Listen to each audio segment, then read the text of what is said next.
Hey friends, I heard we needed an updated video on submitting an incident IQ or a help desk ticket. So from any homepage, doesn't matter where you're at, you can go ahead and scroll down from your home site and get to the For Our Staff More Resources links section.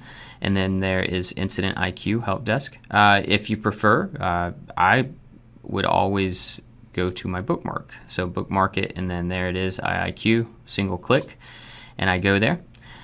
So just bookmark that guy right there, and then it will be in your bookmarks. Okay, now don't worry about that. Close your eyes, everybody. We're going to go to open tickets, or sorry, new ticket, and this is going to be what most teachers will see. So you're breaking down your ticket into either hardware, computers and electronics, or software, online systems. So like Canvas and Infinite Campus and Clever and all of the things that we use for our digital curriculum and resources, that's where you're going to go. If it's an actual device, when you click on this, anything that is specifically assigned to you should show up there, and then it's a single click. So if I have an issue with my Dell Latitude 3190, and then I click into it and I say, well, the mouse is not working, and that's it. And I can add additional details, maybe perhaps what I've tried to do. Make sure that you fill in all of the elements over here, all of the required fields. There's some pretty cool stuff, especially if it's like an account issue. You can take screenshots or even show your specific site tech what's going on by recording the process.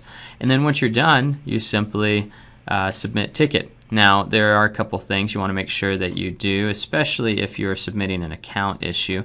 So if I go back to ticket type and I do a software or online system, and perhaps it's a Canvas issue, and I need an issue that isn't listed, but then I'm talking about a student.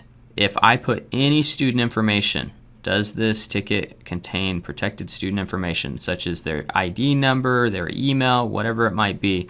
You want to make sure that you click yes, because you'll be getting updates. And if you get updates in an email and then that student information is just right there in your email, that's not a great thing. So make sure that you follow all of the prompts on this, and once you submit a ticket, you will be able to follow it. If you go into tickets you are following, and then you will see all of the updates. So it will say in progress, it might say waiting on requester, and if you are the requester, that means that they're waiting on you. So be sure to follow those tickets, and you can do that in the email or in Incident IQ. If you have any specific questions, you can always email mpstechnology@moreschools.com if it's specifically about IIQ or directly to your site tech. And as always, if you have any EdTech questions, just email edtech@moreschools.com and we'll help you out.